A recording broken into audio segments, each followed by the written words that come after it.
आपला जिल्हा देखील झाला पाहिजे।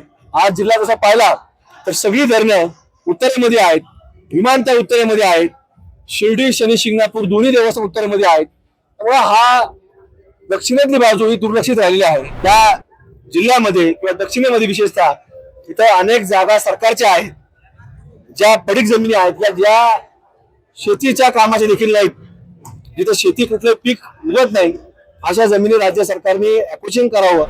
त्यामुळे 67वी महाराष्ट्र केसरी अजिंक्यपद कुस्ती स्पर्धा आहे।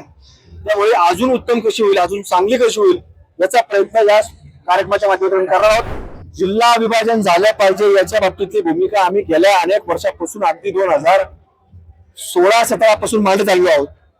आणि 2014 मध्ये आपण जर पाहिलं तर ठाण्यामधून पालघर जिल्हा वेगळा काढला, तर त्याच वेळेला आम्ही मागणी करत होतो की ठाण्यामधनं पालघर बाजूला करतायत, पालघर जिल्हा जाहीर करतायत, तर तसं आपला जिल्हा देखील झाला पाहिजे। आज जिल्हा जसा पाहिला तर सगळी धरणं उत्तरेमध्ये आहेत, विमानतळ उत्तरेमध्ये आहेत, शिर्डी शनी शिंगणापूर दोन्ही देवस्थान उत्तरेमध्ये आहेत। त्यामुळे हा दक्षिणेतली बाजू ही दुर्लक्षित राहिलेली आहे।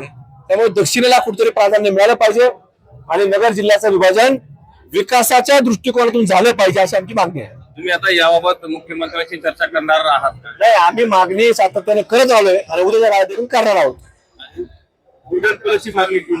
विमानतळ आज जसं आता एव्हिएशन मिनिस्टर म्हणून मुरलीधर अण्णामोळे हे एव्हिएशन मिनिस्टर आहेत, त्यामुळे आमची त्यांनी जसं सांगितलं की जागा राज्य सरकारला द्यावं लागते। त्यामुळं आज या जिल्ह्यामध्ये किंवा दक्षिणेमध्ये विशेषतः इथं अनेक जागा सरकारच्या आहेत, ज्या पडीक जमिनी आहेत, ज्या शेतीच्या कामाच्या देखील नाहीत, जिथे शेती कुठलं पीक उगत नाही, अशा जमिनी राज्य सरकारने अक्विजिशन करावं आणि इथं उड्डाण पूल आपलं एक नवीन उड्डाण मंत्रालयाच्या अंतर्गत एक चांगलं नवीन एअरपोर्ट व्हावं अशी आमची मागणी आहे। महाराष्ट्र केसरी अजिंक्यपद कुस्ती स्पर्धा याचं माती पूजन आज एक लाल मातीतल्या आकाराचा पैलवान जो देशामध्ये केंद्रामध्ये एक मंत्री म्हणून आज देशभरामध्ये काम करतायत अशा मुरलीधर अण्णामोळे यांच्या हस्ते आज करण्यात आलेला आहे।